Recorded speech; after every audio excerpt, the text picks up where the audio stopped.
You know that persistent ringing in your ears? That's tinnitus. But what if the problem isn't actually in your ears at all? Today, we're breaking down a review of a supplement called RingClear, and it all starts by looking at the problem in a completely new way. The source we're looking at today asks this very question. It suggests that tinnitus isn't just random noise, but a signal. A signal that what we've always thought of as an ear problem might actually be starting in the brain. So, if it's not our ears, then what's the real culprit? Well, the review we're diving into has a pretty surprising name for that phantom sound. And there you have it, a neurological short circuit. According to this review, it's this miscommunication between your ears and your brain that's the real root of the problem. So let's dig into what that theory actually means. All right, neurological short circuit. Sounds pretty serious, right? So what does it actually mean? Well, according to the source, it all starts when the nerves in your ear get inflamed. They start sending weaker signals. And the brain, well, it tries to help. It basically cranks up the volume on its own internal static to compensate. And that is the ringing sound you hear. Okay, so if the problem is this short circuit in the brain, how on earth are you supposed to fix it? Well, this review points to a supplement called RingClear as the potential answer. Let's take a look. Now, the review makes a really important distinction here. This isn't like a hearing aid or one of those masking devices that just, covers up the sound.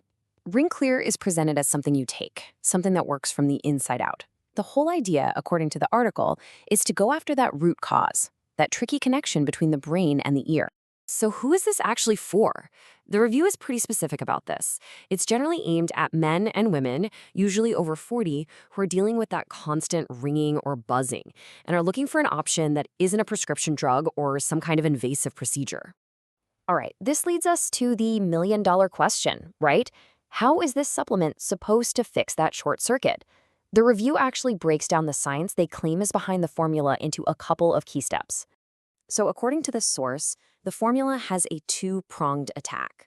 First, it's about improving blood flow to both the brain and the inner ear. And second, it's about reducing inflammation along those nerve pathways. Let's see what ingredients are supposedly doing all the heavy lifting. First on the list is Ginkgo Biloba. The review really hones in on its role in boosting what's called microcirculation. The logic they present is pretty straightforward. Better blood flow means more oxygen, more nutrients getting to those super delicate auditory nerves, which helps them send stronger, clearer signals to the brain. Then we've got B vitamins. The article we're explaining says these are absolutely critical for something called the myelin sheath. Now, the easiest way to think about this is like the rubber insulation around an electrical wire. If that insulation is healthy, the nerve signals can travel cleanly and super fast between your ear and your brain. And last but not least, the review points to a whole complex of antioxidants. It claims these ingredients are there to fight something called oxidative stress, which is described as a major cause of the nerve inflammation that gets this whole mess started in the first place. The goal, as the article puts it, is basically to calm everything down in the brain's auditory system. Okay, so we've heard the how, but what are the upsides and downsides? The source article lays out a pretty clear list of pros and cons, and we're just going to present them here exactly as they appear in that review. So looking at the review's breakdown, on the pro side, they list things like targeting the supposed root cause, having an all-natural formula, and this really unique money-back guarantee. And on the con side, well, you can only get it from their official website. It might have limited stock because of demand, and this is a big one. You probably need to take it for a good 60 to 90 days to see the best results. To give a sense of what users are saying, the article shares a few testimonials. Here's one from Linda. The review uses this as an example of someone reporting that the actual ringing sound got quieter. And the review also points out another common theme in these testimonials: cognitive benefits.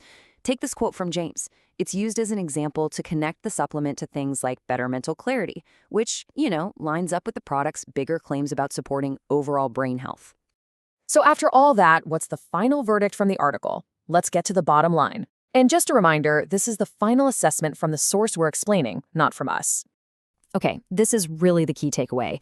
The review is careful not to call this some kind of miracle cure. Instead, it calls it a safe, science-aligned alternative. And I think the most important phrase here is biologically plausible strategy. Basically, they're saying the approach makes logical sense based on that neurological theory of tinnitus. The article also spends a lot of time talking about the guarantee. It mentions a 90-day, honest try policy, which lets customers return the product for a full refund, get this, even if the bottles are completely empty. But here's the kicker, and this is what the review calls a really rare show of confidence. If you try it and you're not happy, the company doesn't just give you your money back. They apparently pay you an extra $100. The source points to this as a pretty bold claim about how well they think their product works. And that really brings us full circle. The core idea in the review we've unpacked today is this total shift in thinking about tinnitus, seeing it not as an ear problem, but as a brain problem. And that leaves us with one final big question to think about. Could this kind of neurological approach really be the future of tinnitus relief?